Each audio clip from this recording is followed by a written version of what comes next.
The government of Ghana confirms that the president of France will address the Next Steps Conference on Reparatory Justice being hosted in Accra by President Mahama. President Macron is expected to welcome a good faith dialogue.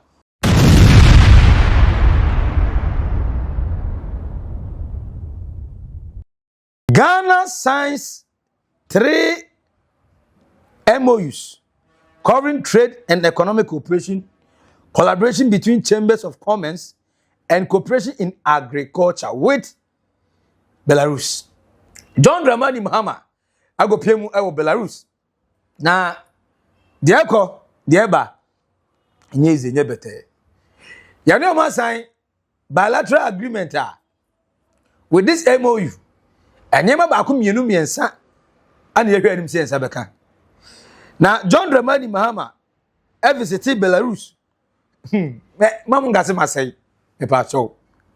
Me de bia na nse mi say am for target me say sa. But John Mahama ko Brest. Enye krobidio. Like Brest. Like enye ma de ani biu. We ekro. John Mahama ko Brest e Belarus. Na okodu Brest no. Okokwe de we omo agriculture. Esutie se na bia Ghana. You to implement that same model. Na adan na Ghana. Na say any France for as you too friendly too much. Me okay. Like who you okay with it? You see transatlantic slave trade na course no. I say na yegia to mo UN. Among be the grievous crime on earth against humanity no. France for abstain here amount to be. Omo man can no man ka yes. Omo to move free. Or no, because of that colonize some of the francophone countries of Africa. Or no, any Ghana, our Accra, obe ko che akamba reparation. Obe boyama yatimanya. Nipa na want to aba ni bi no. Say ya na ko UK, want to aba ni bi. But now you know we can about transatlantic slave trade. You can reparation. Bibia you okay there. France for ebe you here no me nya Burkina Faso yi nya kwato you. The way Emmanuel Macron France for Africa for some that bay. Na ye France soldiers jungle warfare. Na ye France soldiers near soldiers friends saying tag of war. Then na John Mahama ako hold one summit. Our friends one health summit. Our France no Emmanuel Macron mako che Maza mo France for you. See ya na do be call omo share man award. Mo you. Who you okay with the way Ghana? You mingle with France no. Me at this point I'm not comfortable at all. But I don't know about you. Catch me comment section na say we new one subscribe, like it, share ma unya eso ne nsenka bi. Ha e naked truth. O boga trends edin eno e ba ko pe max billion. Ghana yene Belarus after say yene South Korea enya a bilateral agreement say uguta diplomatic passport and as a service passport ubetimi travel to South Korea at any given day. Na South Africa for South Ghana. But anya no nko a they say the foreign affairs minister say oguso audi nkomo for omana omeguta ordinary passport no omoso betimi anya kwenya visit South Korea.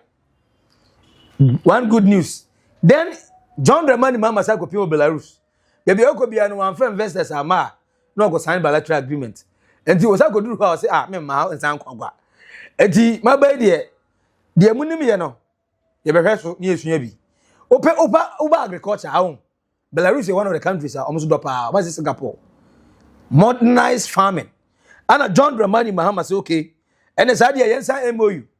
MoU never cover one trade and economic cooperation. Can say under John Mahama you trade and agribusiness minister. And he obese year ton. Na year ton. Na ye the agric, the business side of it. E dey aka ho. Na say dadie no. And one you go so adi akwa. And don't forget say 24-hour economy. So, enya the full start. But John Mahama say ene Private companies are 24-hour economy now. 3 shifts. Ubefa work and pay we and ajo. So be any sanko dia duty free, no tax. On you send money me 90. Ne companies be na shall say for nipa miensa e dey account because omenya duty free and tax free. It is a event man yes and we na companies ni wi a onam no obo na pro say hey Africa you over 1.4 billion. Ghana South West Africa go over 400 million. And did not mean say access to most countries between their core and outside Ghana. And Singapore, the name of Singapore, Japan, China, and South Korea, as well as home. UAE, as well one place because of Dubai and Komodio Kodidino Honti, and then Germany, the name of Germany, Grenada, Antigua, Bermuda.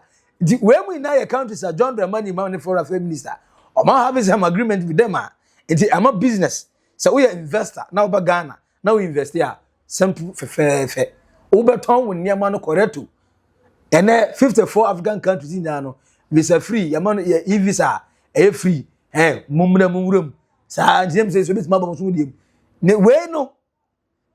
I know, and the areas why in the trade and economic cooperation, mass and contract. Energy collaboration between chambers of commerce. Inti eba chambers of commerce so John Mahama said on e-commerce. But e-commerce one thing that very good way of having business on online. Inti ni na no papa say we ready. Say ye sika sem ye sika honto to ye kwan fa so didwa physical store online store ni na no ye ready. And the last one, the cooperation in agriculture. Agriculture, John Mahama buy no or the initiative your friend feed Ghana. Ghana no or person Ghana ye didi mean say tam. Na ye wia ya ton ye nua ni bi. E dey man for man so. And for that reason, I say agriculture na first and acquire say oh, me do 1 acre bi na me ni mabuzu for the didi. Na me ton 135 bag bi a and dey yen kwan. O se dey bi yen kwantra ho. It say yen agric business. And the business part of the agric no or the beka ye di neton. Enti eno na feed Ghana. Ye feed Ghana by feeding our stomach and feeding our reserves with money. From the procedure ye free agriculture. Oh, beautiful news me wa. Enti where any Ghana ni Belarus and come across my the foreign affairs minister Samuel Okudzeto Ablakwa, one of the most performing ministers under John Mahama. Oni Okwasan oni agric minister Opoku ana friend is saying ambassador to Ghana ambassador to Russia Dr. Jehu Appiah omo ana na team meeting asia the foreign affairs minister on behalf of the president John Mahama. Now during the official visit to Belarus John Mahama visited industrial city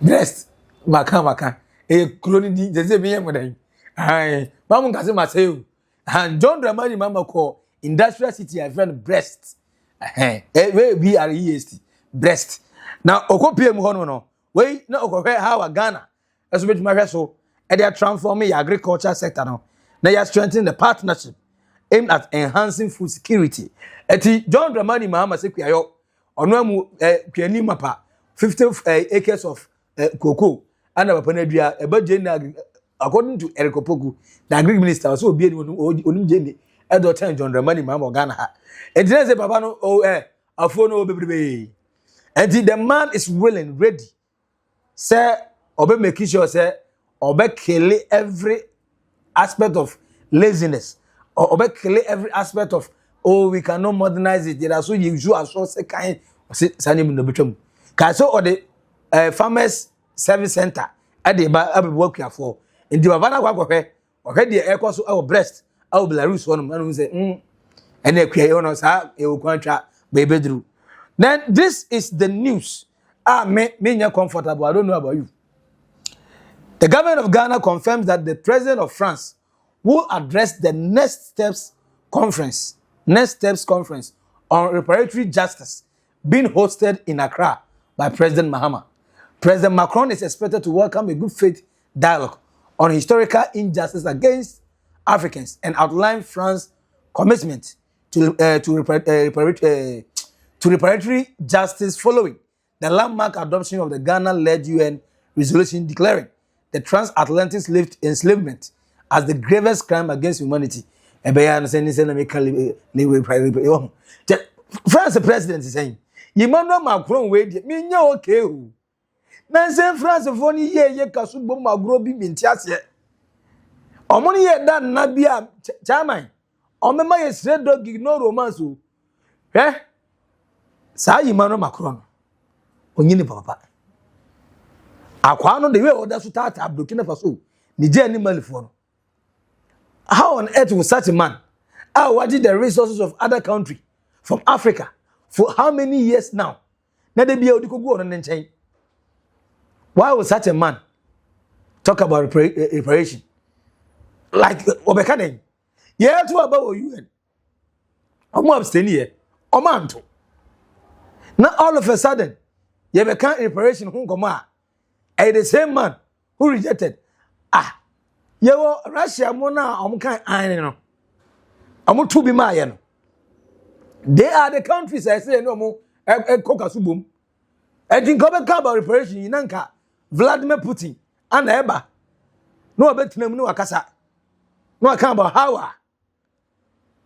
I'm the first one boy. I'm a Jessica. But no France who abstain. Hey, Mummy, you. Now, Brofi, yet your mumbo mukoba kobani na bebe is use one the baby is here. Maybe no cranium me. I'm not comfortable. I don't know about you. But I'm never comfortable about the situation. And mommy looking, there might be some waves and wavy. No, yeah, nobody soldiers were by say, or money a jungle warfare. France, and the Ghana a jungle warfare. Or more by some you see a spy broken up for so I was a jungle warfare. Eti, the Akobano no, John Mahama, on it, Emmanuel Macron co-chair. The transatlantic enslavement. Because of the next steps conference on reparatory justice.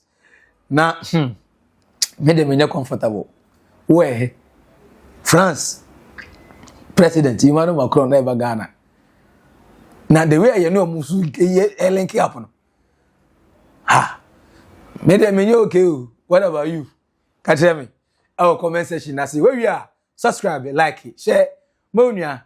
And Sankabi, Edino Eba Cope Mazi Billion. I will naked truth for old Bagatrans Macau. Bye bye.